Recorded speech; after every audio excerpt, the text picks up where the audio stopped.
Welcome to Behind the DM Screen. It is June of 2026. We are 3 DMs talking about our games and helping each other out. That was a lie. I've lied already. It's been 30 seconds and I'm already lying to our listeners. We are 2 DMs talking about our games and helping each other out because Mike had to bow out. He is very busy with a lot of his Sly Flourish things and publications and Kickstarters and all the kind of stuff that he does this month. And so Ish is here as he does sometimes to sub in. So welcome back, Ish. Good to be here as always. And then at the relatively last minute, Sam had something come up and wasn't able to join us. So we said, you know what? We have never had a problem filling the time on Behind the DM Screen. Ish and I will do it, just the two of us this month. So here we are. And Ish, while you're down in games, you still have 3 games to talk about. That could fill an hour. Oh, yeah. Most definitely. And there's a lot of flux happening. But what's the order? Do I go first or do you? You actually will go second. So the order is me, you, and then the non-existent Sam. That works. So I don't know if I'll even set a timer since there's just the two of us. I'll just sort of keep an eye on things and try not to talk forever. So I'll start off talking about my game. Last time we recorded Behind the DM Screen, and were you here for that one? I think I was, if I remember correctly. No, we actually had Mike and Sam last time. So you were here 2 months ago, but not last month. So you may not be hip to what I'm up to these days. I talked about running a session 0 for a new campaign last month. Oh, yeah. I started my Spelljammer campaign. And I started it with the Spelljammer Academy, sort of, I don't know, free on D&D Beyond published adventure that's sort of a prequel to Light of Xerxes, which is the campaign that was published with the Spelljammer box set. Box set? I don't know. 3 books in a sleeve. It wasn't really a box set. Whatever you want to call it. And so we ran... So it's interesting. Spelljammer Academy and Light of Xerxes are set up to be... like each chapter or each part of the adventure is assumed to be one session. So Spelljammer Academy is 4 parts, and the assumption is that you run each part for 1 session, and you level up after each part. So by the end of it, they're level 5. So that then they're ready to go into... That's part of the issue with Light of Xerxes. It's a very short campaign, and it goes 5 through... Is it 5 through 10 or something like that? It doesn't even go to 12. So it's a relatively short campaign. And there's each one of them is like there's 4 parts. Each part is broken up into 3 chapters. Each chapter is assumed to be 1 session. So it is a 12 session. It is assumed to be a 12 session campaign and then done. We can talk about it, whether or not that's going to play out. I'll be curious. Now, in Spelljammer Academy, we did successfully do one part per session.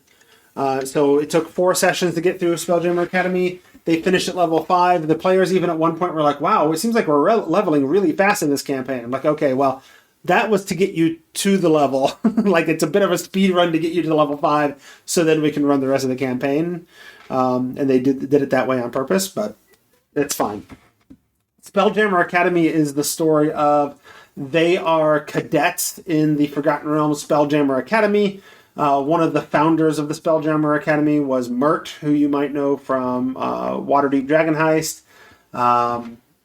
They know Mert from the very first campaign I ran with this group in Indiana, which included Waterdeep Dragon Heist as part of the campaign. So they knew Mert from that pretty well. And so they were excited to sort of see him again, which works out well because all of my campaigns are all building towards the next campaign, which is Vecna Eve of Ruin. Vecna has sort of been the meta villain in all of my campaigns that caused all of the things to happen in order to distract everybody from high level powerful adventurers to the gods themselves. And so that's what all of my campaigns have been about, is Vecna doing all kinds of shenanigans to keep people busy so that he can be doing his thing and nobody's paying attention. This campaign is not any different. As part of the Adventures of Spelljammer Academy, not only are they learning a little bit about how spelljamming works and the various like ship rules and things there are for Spelljammer, like the players are learning some of that. So they're learning a little bit about the Spelljammer lore and the different species and things that are around, all that kind of stuff. But it's also their characters are learning all this stuff because it's an academy, right? It's a little bit Hogwarts in that way, right? But meanwhile, while all that's going on, there's a slowly unfolding plot that a mercane, which are these like merchant giants in Spelljammer that like craft and sell spelljamming helms, which are the things that make spelljammers work. There's one that has been through his agents been manipulating the academy and sabotaging it. And it turns out that mercane is a specific mercane named Vokath, which will be interesting because I'm sure they did that on purpose, because Vokath shows up in Light of Xerxes towards the end, and you actually need to form an alliance with him. So if you've been running through the whole thing, it's like, oh yeah, here's this guy that was like responsible for killing my friends early in the campaign and really hated Mert, which is why he was sabotaging the academy, because he didn't like Mert. And now I've got to figure out how to make friends with him and form an alliance with him, or else the bad guys are going to win. So, so that was sort of the first 4 sessions. And then we were in one session last week of the actual Light of Xerxes campaign. The Light of Xerxes campaign begins with you've graduated from the academy. I mean, this is the bridge, so obviously the adventure doesn't assume that you've done Spelljammer Academy, but the idea was that they've graduated from the academy and they've been sent off to Neverwinter to await a ship for their first birth or whatever, their first assignment, if you will.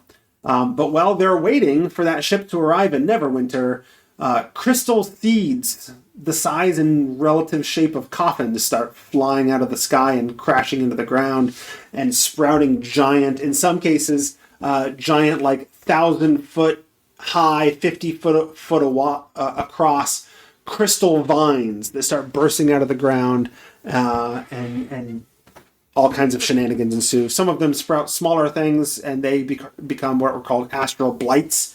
These blight creatures that are sort of your combat challenge as you flee from Neverwinter, get to the docks, to the one spelljamming ship that you know is at the harbor to flee for safety.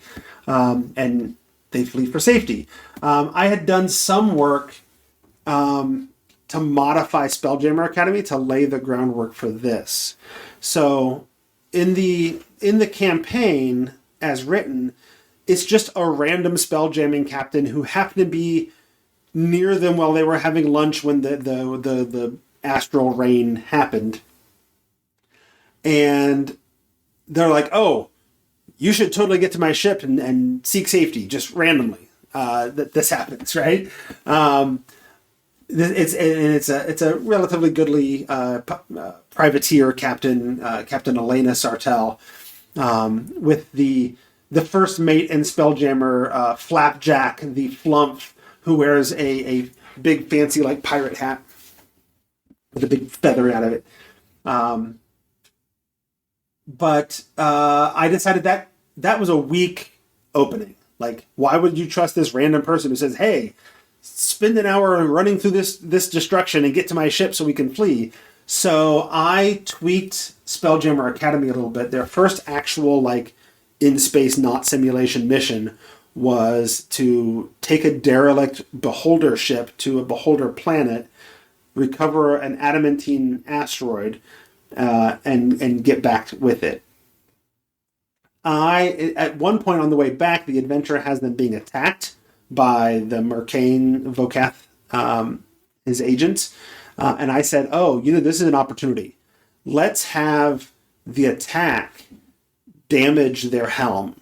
Because without a helm, spelljamming ships can't fly. So their helm gets damaged, and now they're stranded in space. This is an opportunity then for Captain Sartell, who has friends and acquaintances in the academy, to swing by and pick them up and bring them home. So now they know Sartell. They've got a connection there. They have some reason to trust her. She's rescued them once before. Now they're not just having lunch and she happens to be nearby. They're having lunch with her. Because she's in Neverwinter, they're in Neverwinter, they already know each other, so they decide to get together. And then when the craziness and the chaos happens, and Captain Sartell says, oh crap, well, I know you all. I should save you. My ship's here. Meet me there. Uses her Cape of the Montebank that I gave her so that she could escape. Because the adventure as written does this this annoying video game thing. The NPC says, hey, go do this, and then runs into the crowd and disappears. And it's like, wait a minute. Why couldn't I just run with them? Why couldn't we get there together? But they want the PCs to have to face the challenges on their own, right? So I gave her a Cape of the Montebank so that she could at least dimension door a long ways away and get a head start. So. It's probably born of this idea of oh, let's make things. Well, actually, no, this predates Dungeon Crawler Carl, right? Well, early Dungeon Crawler Carl was a long time ago, but I don't think it really picked up until a few years ago. But now when I think of video game type scenarios in an RPG, I think of Dungeon Crawler Carl. I wonder if that had any influence. It felt like somebody who's been playing a lot of Final Fantasy to me. I think it was just a little bit of a design flaw, and it was one of the things that was sort of on the trailing end of the Perkins and Crawford era and Dan Dillon's time. He worked on this, whatever. So I wonder if they weren't sort of on their way out and focusing their attention on future things at that point. So there are some weaknesses in the construction, and this was one of them, but I threw some stuff in and made it work, made it make sense. They got their way to the Moon Dancer. That's the name of Sartell's ship. And then that's the other place where I made some tweaks. As written, there's a local crime boss with his gang, shoving refugees away and stopping them from getting on the ship because they're going to take over the ship and use it to get away with their contraband, which only marginally makes sense in as much as why would this crime boss know that this is a spelljammer and know what spelljammers are, right?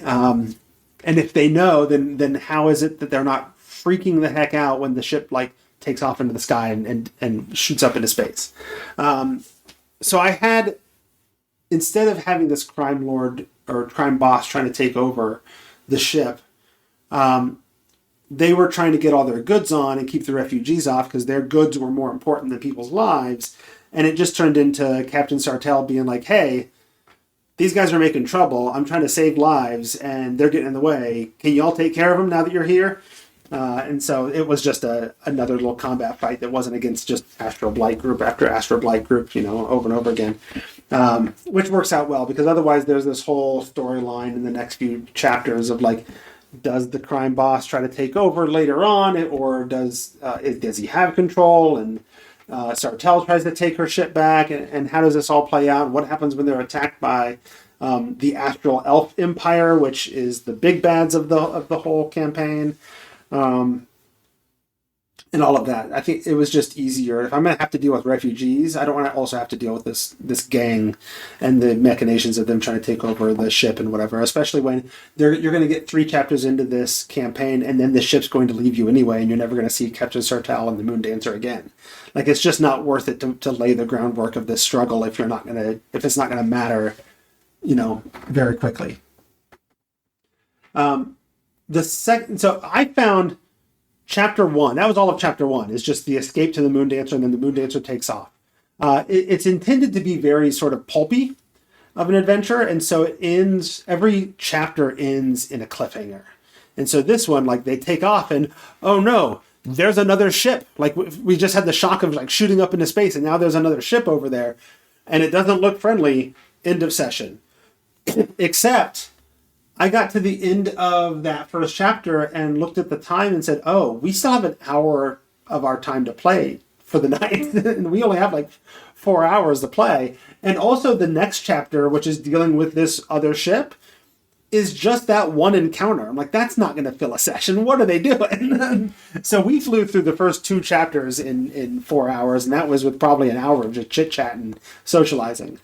And I'm wondering if the rest of it is paced similarly tricky. Like some of it has more going on. Some of it feels like it's about the same fast-paced speed.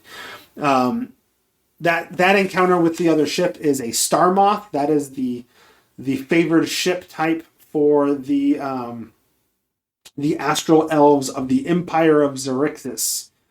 Xerxes is the name of their star, and they got a real thing for X's.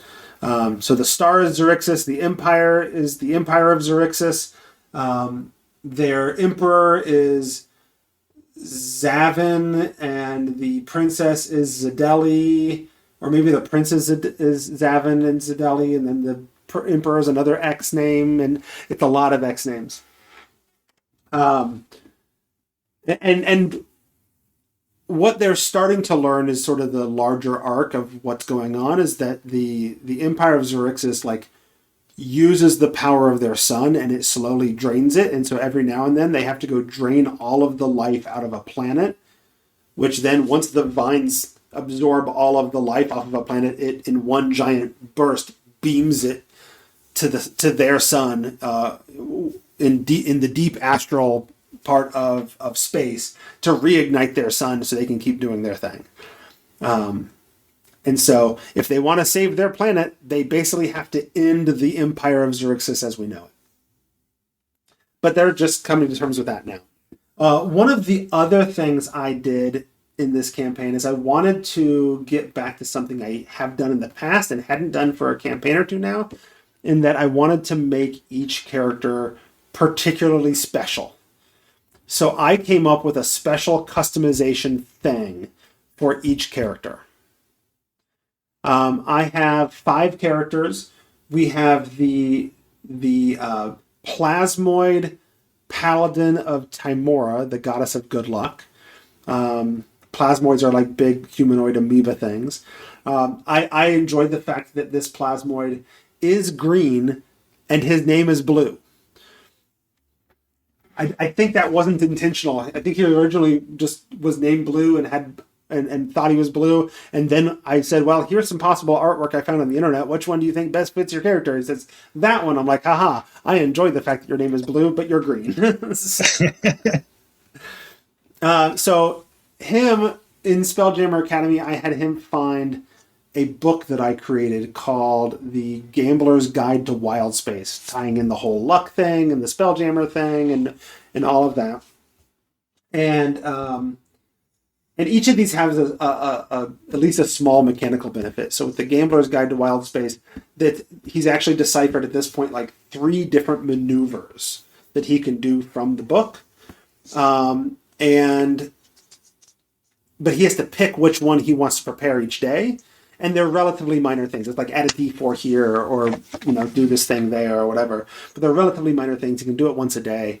So it's small, low-powered things. But the story of it is it was written by the genie, I think his name is Nefas from Tales of the Infinite Staircase.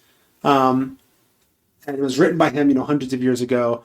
And it's ironic because I have since read Dungeon Crawler Carl, like we were talking about before. It's gotten passed down from adventurer to adventurer, and everybody's added to it. So now there's, only half of the book was actually written by Nefas, and the rest of it was written by all these other adventurers, and it has all this extra stuff in it. And so I'm going to use it and feed things into it throughout the way. Today I was working on, I've got an outline for the whole campaign, and I came up with story beats for each character's little customized thing and how they're going to pop up here and there and how they all play into the end. I have the Thrycreen Druid, who has a weird connection to the stars. And so the first time he saw the moon Selune, his eyes went completely black. And so he has a slight thing that he can do with his perception. He can activate every now and then. I have the GIF monk, GIF or hippo people. This player always names his characters after like classic rock musicians. And so in his backstory, he made up something about how he always felt guilty that somebody came to his world asking for people to go with him on a grand adventure, and then he didn't go because he was scared, and then they went out and found some great treasure, and the great treasure was called the Stratocaster because he's playing into the classic rock thing, right? Yeah. Well, in Spelljammer Academy, he found the remains of that captain's crew. They did not actually end up making it, and he found the Stratocaster, which was a magical sitar, or sitar, however you pronounce it. Yeah. And it had a big astral gem in it, and as soon as he touched it, it like resonated with his key, and the gem shattered, releasing a spirit that was trapped in it that then bonded with him. And it's a spirit of an astral elf from Xerxes who died rebelling against the emperor because they felt that they had been corrupted. And so there's a slight mechanical benefit, like once per day, he can do a little bit of extra radiant damage and then take an extra 10 feet of movement for free after an attack. So little stuff like that. But now he's got this spirit connected to him, and I've had fun imagining and describing like the way when he activates it, he's doing his martial arts, and there's like an echo of, like a flipbook echo of that spirit trailing behind him, imitating the moves and all that. And then I have the most crazy of the PCs, my human wizard, standard class, standard species, whose grandfather helped found the Spelljammer Academy, so he's got this big legacy to live up to.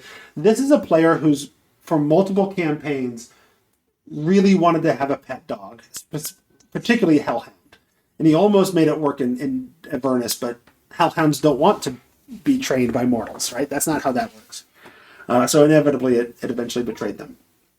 Well, this time, he chose that his grandfather passed down to him this compass as sort of a spell jamming artifact or whatever. And I tweaked that compass to be, I call it the Cinder Compass. And bound in that compass is the spirit of a Hellhound. And it gives him some abilities, like you can use it to mark an enemy, and for 12 hours you can follow them anywhere and never lose track of their location. And then the first time you attack them after they're marked, you do an extra D12 of fire damage for that first attack. And in theory, you can mark somebody with a bonus action and then attack him that round and get the extra fire damage every now and then. But he hasn't figured that out yet, I guess. So yeah, and then I decided. I was a little bit inspired by Dimension 20. I don't know how familiar you are with Dimension 20. I've seen it on and off. Okay. So in the original campaign, Fantasy High, one of the characters has a demon-possessed motorcycle. And that's where this idea originally came from. And so I put the Hellhound in the compass, but the compass, they're going to discover later in the campaign, can be used to turn on basically a small, two-person motorcycle spelljamming ship. And the compass is the power source that can turn it on, and it flies around. It's a little bit of the Hangman from Fantasy High. It's a little bit of Lobo's motorcycle from DC Comics. Right? I was going to say, yeah. So it's got all kinds of fun things that I think will happen there. And then we have the last one is Gulp. Is the name of the character. Gulp is a 100-year-old awakened fish in a robot body. It is an artificer using the Warforged mechanics. So, awesome. And for them, that player has always had a thing for ravens and things. So I gave, since they're an artificer and they're part of their story is that their mentor is missing, I gave them a clockwork corvid. So it's a mechanical bird that their mentor had created, and it pops up, and every now and then with the right trigger, it opens its mouth or it shines light out of its eyes, and it does sort of the R2-D2 little holographic image of the mentor giving a message along the way. So I did all these custom things, and I outlined now out all of the sort of beats of where they're going to hit. What are 4 story beats for each one, and where are they going to fit into the campaign at what chapters, and all that kind of stuff. So I spent maybe 2 or 3 hours today working on D&D prep, making outlines. But I'm an educator in the summer, so I do have to pull that off every now and then. So. No, that's fantastic, and it sounds like you're pretty inspired by some of that stuff. I don't want to interject too much, but I've got some questions that I've got queued up from everything you've said. So yeah, the whole thing about the special thing, I know that's carried over from the the last campaign you did, which is the Fandelver and whatnot. And what my big question is, how did you redo the special thing from that campaign to this campaign, and did you see did people take to it better than they did last time? Because I think you were like, some people took to it, some people didn't, and I wonder how it played out this time. I feel like so far this time I've made it more overt, and I've done it for everybody, and because it has, even though it's small, it has a little mechanical benefit to it, and it keeps coming up. I keep having these beats where it's referenced, I think they're taking to it more this time, in a way that I don't think I've really had a lot of success since Avernus. I feel like Witchlight, I didn't even try to do a ton of customization. I mean, I always customize, right? But I didn't try to do a special thing for everybody sort of thing. In Fandelver, I did a little bit, but honestly not a lot. I mostly just added a few different locations or whatever, trying to make sure there was connections for people there. So, but yeah, so far I feel like they're much more clued into it, and it's playing directly into the story. And I actually came up with how is all this going to matter in the end? Like in the last part when it's them against the Empire. And at one point, spoiler for Light of Xerxes, at the very, very end of the last chapter, they have to decide whether or not to blow up a sun or not. And if you do blow up the sun, like it explodes in a supernova that's 100 million miles wide, that wipes out one of the planets in the system, and almost certainly whoever went into the sun to blow it up. So it's an opportunity for a character to sacrifice themselves and whatever. And I came up with ways that all of these little custom features are going to make it possible to blow up the sun and nobody dies, right? In a very pulpy way, sort of, the Thri-Kreen's going to be able to use a special vision to notice that there is a cool channel running into the sun, so that the wizard on the motorcycle spelljamming ship will be able to navigate it, but big ships are too big to fit into it, and the artificer goldfish is going to have learned from the mentor's studies the things they need to send all of the enemy ships away so they're not being attacked when they're running into the sun. And then the plasmoid gambler's guide character will learn one last maneuver right before the end where you can switch the location of the book with another object. And so he can switch the location of the little motorcycle ship and the book with the other PC on it, saving his life, but sacrificing his book in the process. So everybody's got a moment at the end where like, this could all come together and we have a happy ending, but only if everybody does their part and all of these little customizations come together. I love it. Yeah, I think it could be really cool. That sounds fantastic. It sounds like you're really weaving it into the narrative, which I think, having heard your bit about it in the Lost Mines campaign, it makes me want to do something like that, because I think I try and tailor a few things to people in particular, but not necessarily like a specific thing. I did my Ravenloft campaign where like everybody had an item, and that item was essentially their Dorian Gray item. Correct. They couldn't let it get destroyed or whatever. But I think I need, and I'll talk about my campaigns in a moment. But I think I really want to do that in one of the ones coming up, to make like not just an item, but like a thing that really weaves them into the story. But that's cool. The other point I wanted to bring up, which you brought up earlier, was about how there were like some flaws in the way that the campaign, both the earlier part with the 1 through 5, and maybe even the later part, where it was very reminiscent of when I used to run Adventurers League. Oh. And I think a lot of it was like maybe writing that was a little bit rushed because they were trying to get things out for certain seasons. There were campaigns that felt like they were writing them in a vacuum. They had never run them or they had run them for their home group. And so they never thought like, what if the group asks this? Or what if the group considers that? And I think I see that a lot more in maybe recent writings that Wizards of the Coast has done. Used to be like an Adventurers League thing. I think now it's just like the books that they're releasing officially too, where they don't. Number one, I think there's a penchant for being like everybody levels up at the end of every campaign or every session, which sounds so rushed. Like if it's not Shadow of the Demon Lord, it feels like a lot within a short amount of time. But also, it's trying to squish it. Like it's trying to squish an experience into 2 to 4 hours, and sometimes there's too much to do and you have to skip it, and sometimes you got to really draw it out, which is sounding like exactly what you did. Yeah. No, and honestly, I don't know that it's as a recent of a 5th edition adventures have been plagued with these kinds of flaws pretty much from the beginning, especially since WotC started publishing their own. Honestly, I feel like they were maybe a little tighter in writing when they were using studios like Sasquatch or Kobold Press or whatever. But maybe a little bit less of the aesthetic that they were going for, of the 5e aesthetic.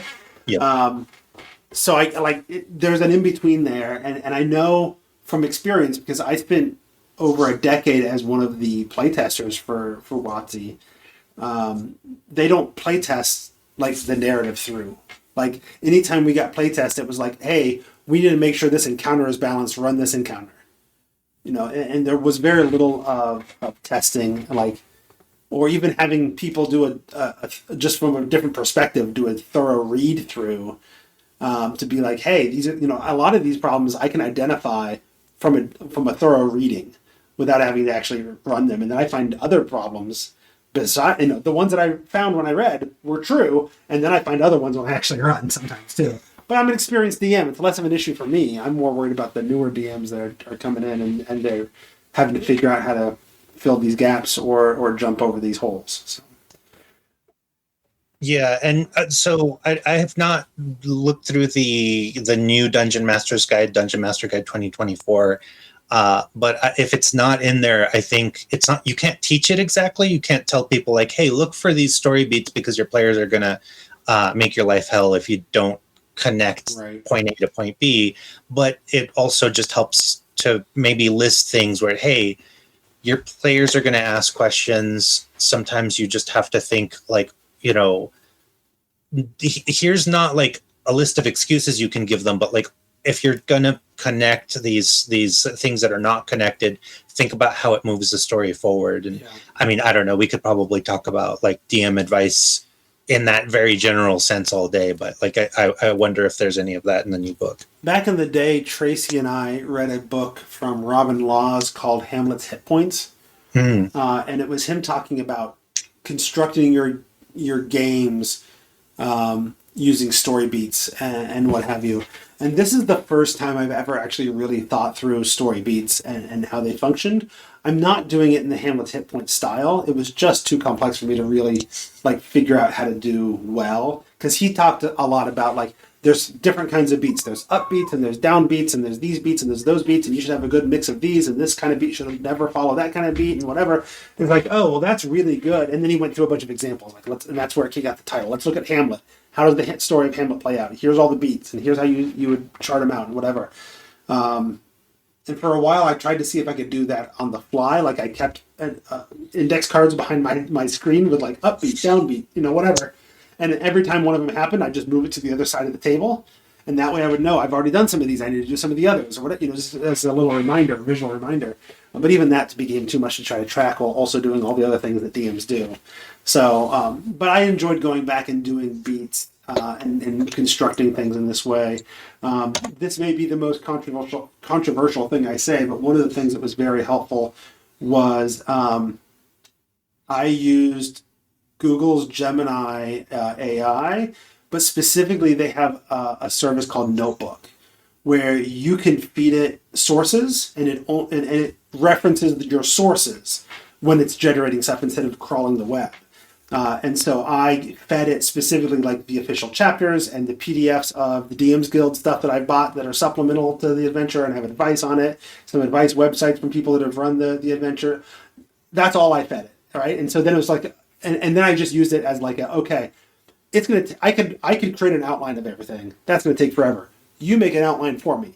Okay, great. Now I've come up with these story beats. Interject those into the outline, and so I just had it sort of iterating on an outline for me over and over again, and it saved me probably hours. Where I spent 3 hours working on it. It probably would have been a 7-hour job otherwise. So, but I know some people are not going to be pleased with the fact that I'm using AI to do some of this work. And I mean, so obviously there's a lot to be said about AI with the resources that it takes up and whatnot. I can very easily see like you can install an AI into your computer to do very rudimentary things like what you're saying that wouldn't necessarily do that. But I wouldn't be shocked, especially with recent developments, if Wizards of the Coast decided, hey, we're going to integrate an AI into D&D Beyond. And all it does is it takes all of that information, and if you want to talk to it to say, hey, help me run this campaign, help me make an outline, and then it will just spit out like information and so on. That might be like $5 a month to get. If they put an AI in place of their search engine so they could actually find things on D&D Beyond, that would be a bonus. And not just look through the forums anytime you ask for like, what's this spell? Yeah, I feel that. So before I stop and we switch over to you, I want to remind people that they can support our show by going to patreon.com/thetomeshow.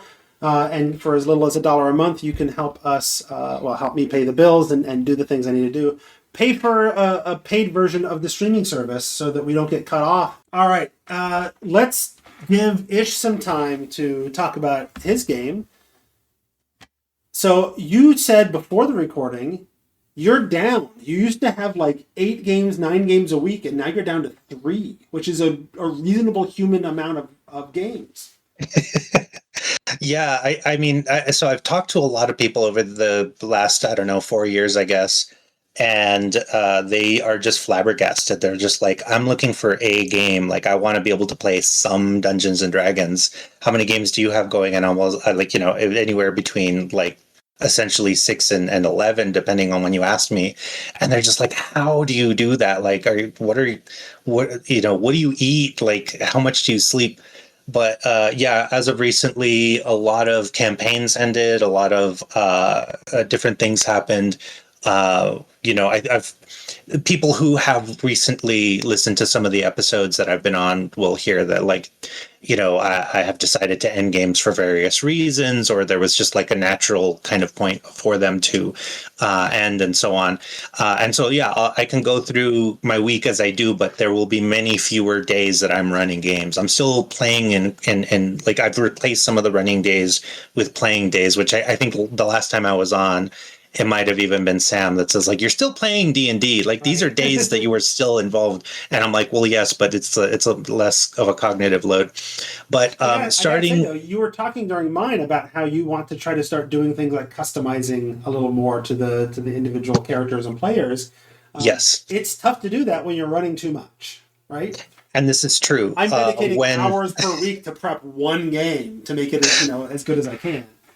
Yeah. And I mean, to be honest, when I was doing at my peak, when I was doing 11 games, 2 of which were paid, and that was the only reason I went from 9 to 11, is that they were like, oh, we'll pay you. And I said, even if I just get to say I've been paid for D&D legitimately, then like I'll do it for the clout.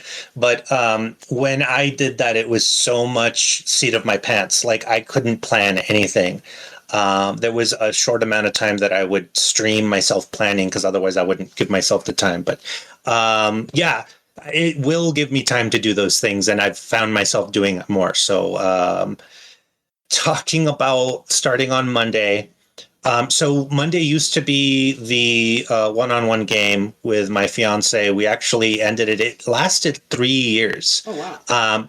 There was a lot of like we didn't hit every week. Like the attendance ended up being something close to like it was 60 to 70% initially, and then it ended up reaching more of a 50% towards the end, which was fine. It was just life got in the way. It wasn't like that anyone didn't want to like play or whatever, but it was great. We ended like maybe the only Dungeons and Dragons game I've ever run legitimately where it started at level 1 and ended at level 20. Which was really cool. Like, and it felt very organic. I didn't have to change anything drastically to make it work. I didn't have to, and obviously the challenge ratings and everything work very differently with a one-on-one game, and there were a lot of NPCs, and that it was a lot easier for me to control all of the variables. So if I had a whole group and we ran 1 to 20, I think it would have looked a lot different. And the way that D&D 5th edition, which we didn't transition to 2024, the way that a group game goes from 1 to 20, the wheels start to fly off about level 16 or so. So I think I may not have done that if it was a bigger group. But that being said, we ended that. Now there's nothing on Mondays. We are actually getting married in about a month. And so that has kind of consumed a lot of our attention in terms of planning and doing things. And we decided we would take a hiatus from the one-on-one game until after that so that we wouldn't be necessarily distracted on that level. So Mondays don't have anything going on. I was planning on running a Rift Savage Worlds game for a buddy of mine who was like, hey, I don't have any, like, well, I think he has like one game going on, but he said, I'd really love to play in another one of your games. Like, are you thinking that you might run something? And I said, well, Mondays are free. And so we started on a game. We played exactly one session. I actually got onto the Foundry VTT specifically for that game because I'm trying to transition away from Roll20, which I could talk about more a little bit later if you want. So you But taught me how to do Roll20. Yes, and I remember that. I have a lot of people in my circles who are like they're getting tired of Roll20 for a number of different reasons, and one of those I'll just say briefly is performance issues. Like Roll20 is for people who don't have fancier computers, is for whatever reason taking up more computing. I don't know, RAM. I don't know the logistics of it, but it's making it harder for those people to play, where Foundry evidently is not. But that game fell through. We had some players that wanted to join. Ultimately, we ended up with like 2 people who ultimately wanted to play, and we had to cancel that, which was a real bummer. Like I think it started and stopped about 3 different times. But yeah, so I mean, not having a game on Monday, not the end of the world. Tuesdays. So since the last time I've been on, I did have unfortunately a loss in my circle of players, and that was one of my players in my Tuesday game. We are a pretty tight knit group of people, and one of the things that we promised ourselves right after was like we're still going to hold this day sacred. We're still going to get together. We're going to kind of use this time to like support each other, and so we have. Continued the Tuesday game. We abruptly ended an Iron Gods game as a result. Didn't get finished. We're actually getting together with the players of that group on Monday to do kind of an epilogue so that I can tell them like, hey, these are things that happened. Like you tell me how your players would have proceeded from that point, and I'll tell you some of the story beats that might have happened in the course of the game, so that like some of them just were curious. They're like, hey, this was a cool campaign. What was the through line? So we're getting together for that next Monday, just because that was a day that worked for all of us. But we all decided that we wanted to have kind of a short game, not necessarily a one shot, but like a 3 to 4 shot to put between the previous campaign and the next campaign. And so that I was inspired to do a Savage Worlds version of Werewolf Wild West. I started poking through the horror companion for Savage Worlds, and it just lets you play werewolves, and there's rules for how to do pretty much anything you would want as Werewolf the Apocalypse, but Wild West using the, would you say, Savage Worlds rule set? Yes. Okay. Which it's funny because in my research for that, there was apparently a novel that was a crossover between Deadlands and Werewolf Wild West. So there's stuff there, like there's connection points there. But we have finished our second session of that. We've integrated some folk into the campaign as it made sense, and people are having a blast as far as I can tell. I'll probably have a post-mortem on that and talk about like, hey, what did you like, what did you not like? But people are seeming to really take to it. And then we've already done some planning. When I do a new campaign, I do a Google form, which I think I've talked about before, of like, here are 4 options of games that I could run, and you tell me which ones sound better, which ones draw your interest. And of those long-term ideas, they decided to do a feudal Japan game. And as a matter of fact, I've already bought 2 books in preparation for that.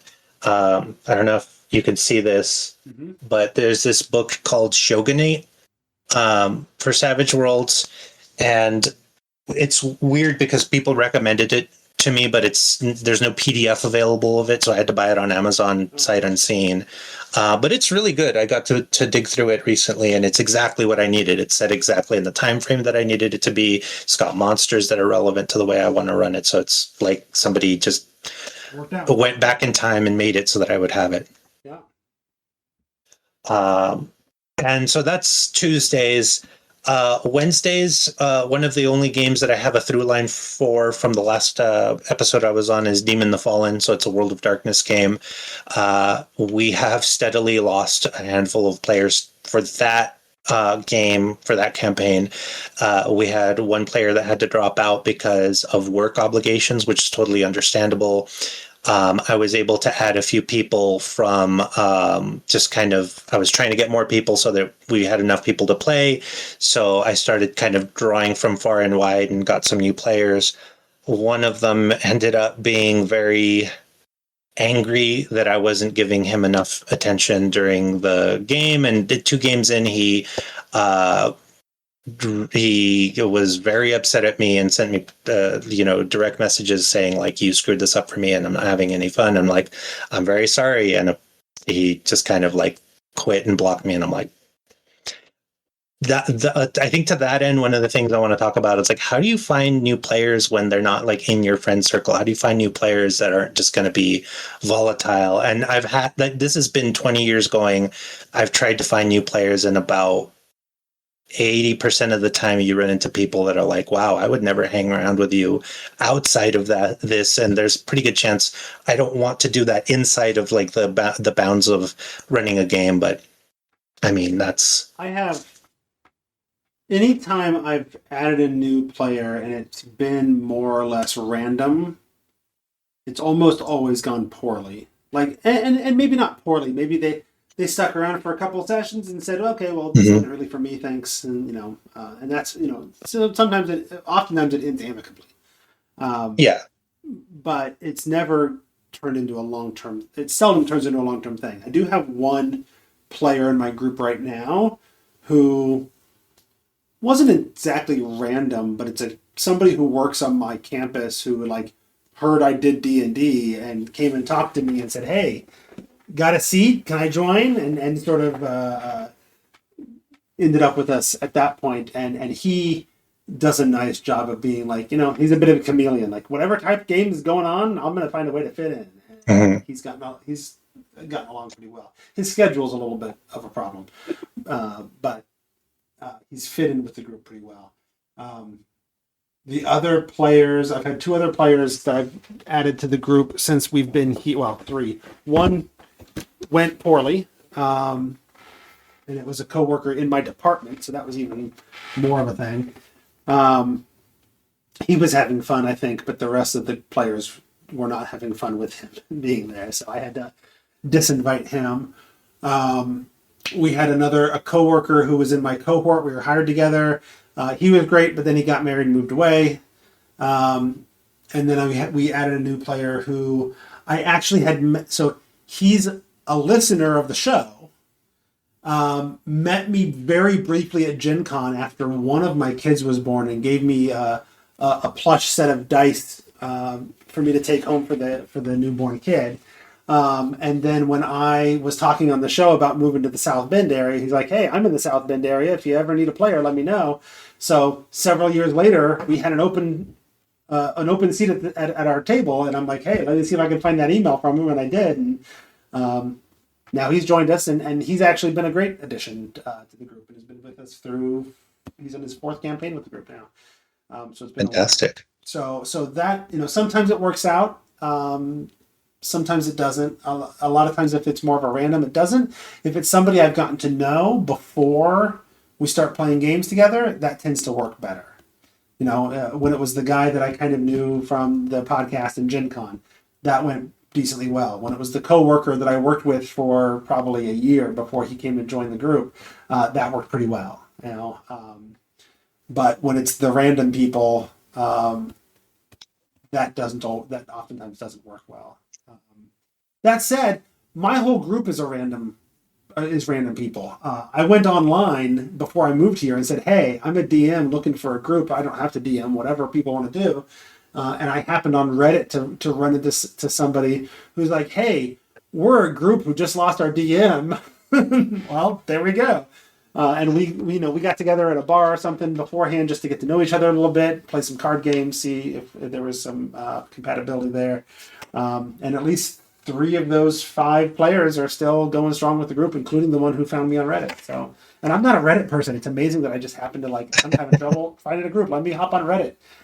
And I found them. No, that's fantastic. And yeah, for clarity, like I say, it doesn't work out about 80% of the time. Usually it's just incompatibility. It's just like, you don't run the game I like to run, all good, best of luck to you. But this was just like, it hasn't happened in like probably 20 years for me that there's someone random and that it is so volatile that it's like wow, I made you violently angry. And I've had the feedback before from players, sometimes upset that like, "Hey, you're spending too much time focusing on this character and that character, and we're not sharing the spotlight," and that kind of stuff. And like, that's fair feedback.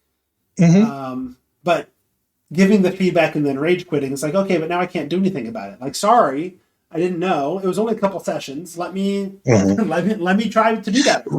Right. And I mean, I think the most ironic part about all of it was like you're ultimately upset that you didn't get enough like time and that you weren't heard. Like, I'm hearing you right now. Like, this is some gumption that would have been helpful if you wanted to be like, "Hey, y'all, I really want to have some like agency here. Can you?"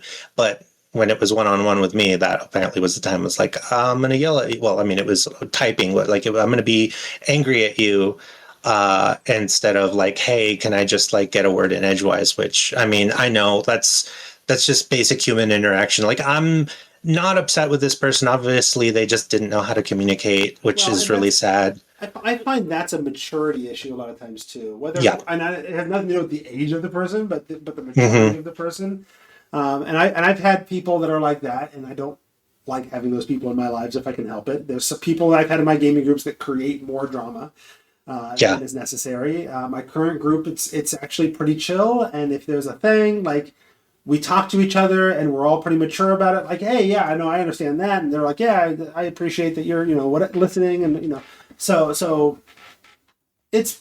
I enjoy it there being less drama. More drama meant I was spending a lot of my emotional energy focusing on things that wasn't making the game fun for me. Now I can focus on the things that do.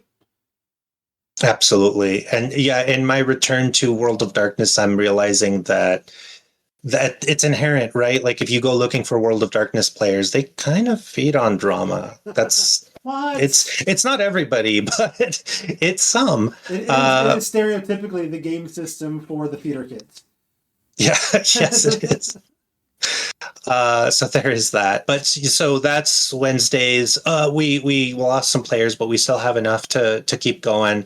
It's going great. Otherwise, I had some conversations with people afterwards. It's like, "Hey, this happened. This person's not coming back." Like, I just wanted to kind of check the temperature. Denver. Okay. I mean, Okay, you're playing in the city that you're in. Yes. Okay. Yeah. It's a game set in Denver. I play in Denver. I could talk all about that. Maybe in a future episode, I'll talk Yeah. about like why I love using Denver as like a setting for like modern horror. But Yeah. yeah. And no, did you ask that because of like what's the game scene like? Like how many No, people am I I was curious finding? about Or your version of vampire and how it was going, and oh gosh, yeah. because it's oftentimes like the default is sort of Seattle, right? Right. But there's a lot of other cities that have been supported over the years. And I thought about because I mentioned Dimension 20 earlier, and all of that, and the current season of Dimension 20 is was it City Council of Darkness, and they're in a small town of Perpy, Oregon, and they're bringing the Camarilla to Perp because it's a comedy show, right? So they're Right. they're playing vampire, but they're bringing their own sort of comedic take to it. So. Oh God, I have to watch that now.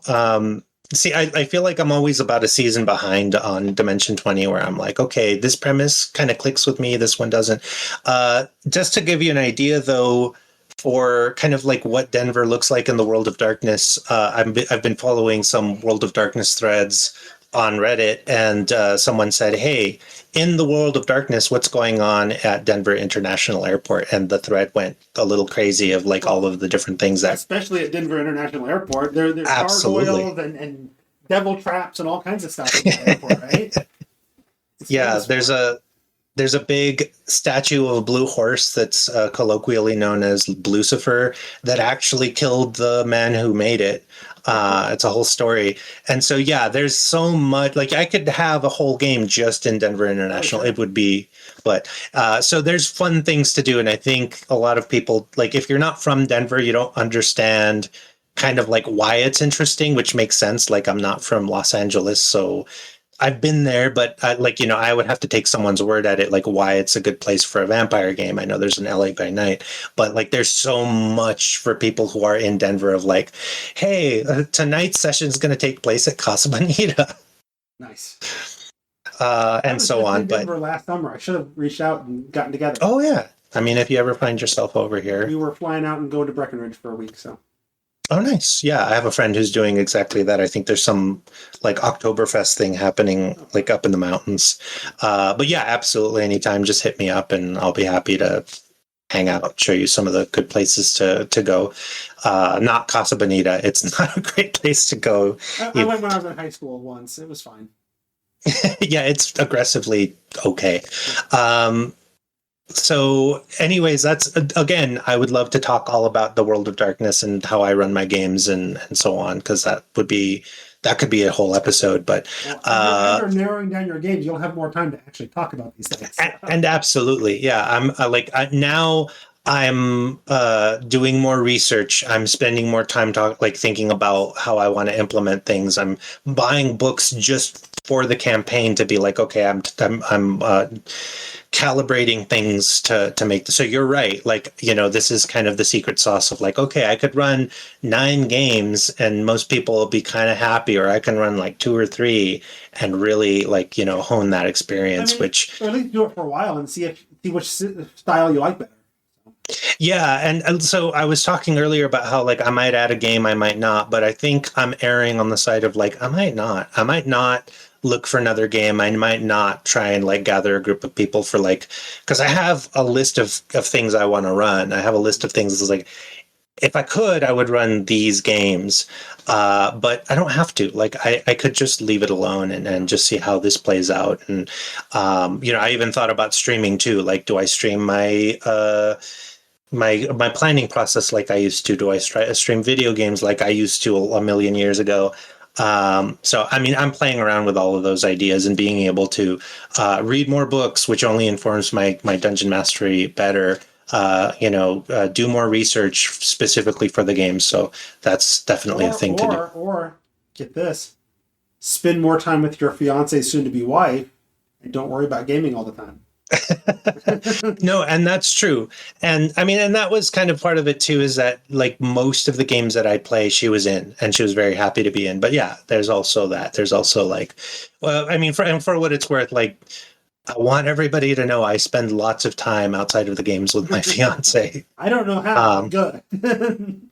Yeah, like don't ask me how I do it. I must be like some kind of a fourth dimensional being, but I get it done. Uh, Thursdays, nothing's going on. Fridays, I had been running a game for the better part of 3 years over a number of campaigns for that group of people. It's a very different group of people now, and one of my former players is now running a homebrew campaign that I would call like somewhere between Avatar: The Last Airbender and Game of Thrones. It's like a very like it's very focused on like different houses and how they interact with each other, but also there's like this wild. What was that? Rokugan? It's similar, yeah. Like it's got a lot of those elements. Although I don't think he's ever like I don't think he's aware of Rokugan. But if I ever said, "Hey, this is kind of like what you're doing," he might either really like it or be very discouraged that there's like a blueprint for it, which has happened to me. Not a special snowflake that came up with an idea all on his own. Again, that's happened to me so many times where I had this really good idea and someone's like, "Hey, that's just like XYZ," and I'm like, I guess I'll buy that book now. But that game is, I think it's 4 sessions in. It's been really nice to just sit down. I've started like doodling on the margins of my character sheet and either drawing things or like I invented a fictional poet in the game that we're playing, and he's like my character's favorite poet. So I'm just drawing little like or writing little poems here and there, and they're like Aesop fable type. Like they're just like really quick. Like, hey, if you're in a battle, do this. Because he's kind of like a battle poet or something. But anyway, I'm just having fun and trying to focus on not just like being distracted, because that's what happens when I'm a player. If I'm not just doing something ridiculous on the side, and I figure at least that sounds like less annoying addition of poetry than there was a guy I played with at Gen Con one year who insisted that all of his spells were poems. And so leading up to his turn, every turn, he would be sitting there scrolling down and jotting down and writing poems so that when his turn came along, he would say a little poem in order to cast his spells. It's like, oh, like that's talent, but also, okay, let's just move on. Right. It was impressive for a little while. And then it was like, okay, now we're ready to go. Yeah, when you're playing for 2 to 4 hours, you do that about once or twice, and then like people get the idea. Yeah. So, but yeah, and really enjoying that Friday game. It's been pretty good. Saturday, same thing. So I was running an Eberron Savage Worlds game. We came to a natural breaking point of like, okay, we could either keep going or we can stop here. And I think that was the game I had talked about where I tried to get feedback. People were kind of lukewarm, more or less, on like having fun, and people didn't even want to fill out the survey. So I just kind of decided for them. I'm like, hey, the intent of it was like, okay, we're going to play in a 50-year span. So that was the first time. And then 50 years later during the Great War of Eberron and so on. And I just thought like, hey, I'm going to stop here and we can do something else. And I'm not going to run a game because I need a break. I need a break from, like, I didn't say this exactly, but in essence, I need a break from this group because I don't want to run a game for people who don't want to give me feedback. Yeah, and so one of the players decided to run a game. It's not Lancer, but it's very much like Lancer. So we're doing like a mech game.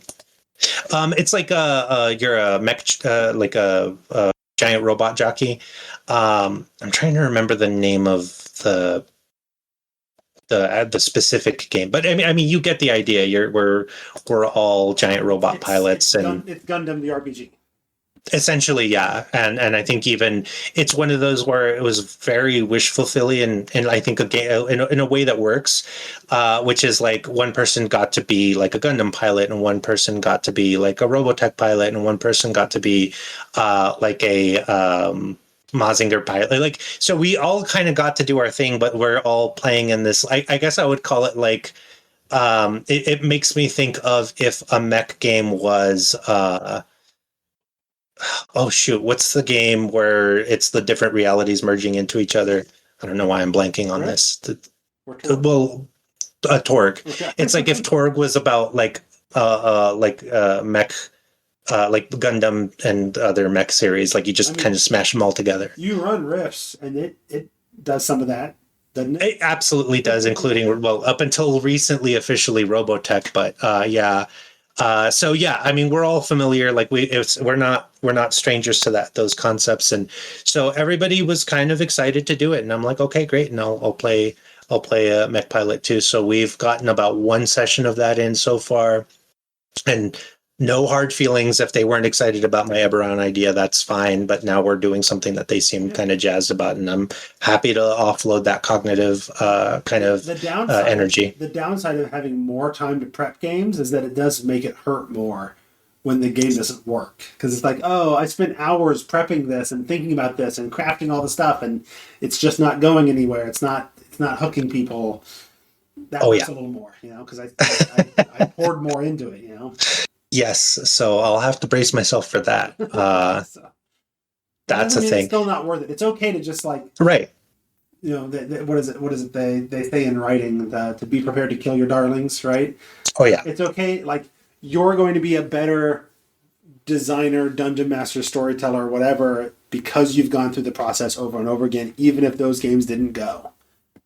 Yes, and I've talked a little bit about how I keep a spreadsheet of things like attendance rates and how many people are playing and what day of the week, and if that correlates to anything. But one of the things I track is did a game end at a point that made sense, or did a game end because I got tired, people weren't having fun, something like, and I'm tracking that data, and it's happened before. Like it's not new that it's happened recently. Like I would say probably in the last 5 years, going from 11 to 3 games, that it's probably happened about a dozen times, and it happens, and like it will hurt more. You're not mistaken, but I think if nothing else, I've learned something from every single one of those. I've learned something from like each of those times. Good. Well, is that all your games? Yeah, Sunday there's nothing. I think between the two of us, we still talked for more than an hour. So yes, people should be fulfilled that they got their full episode.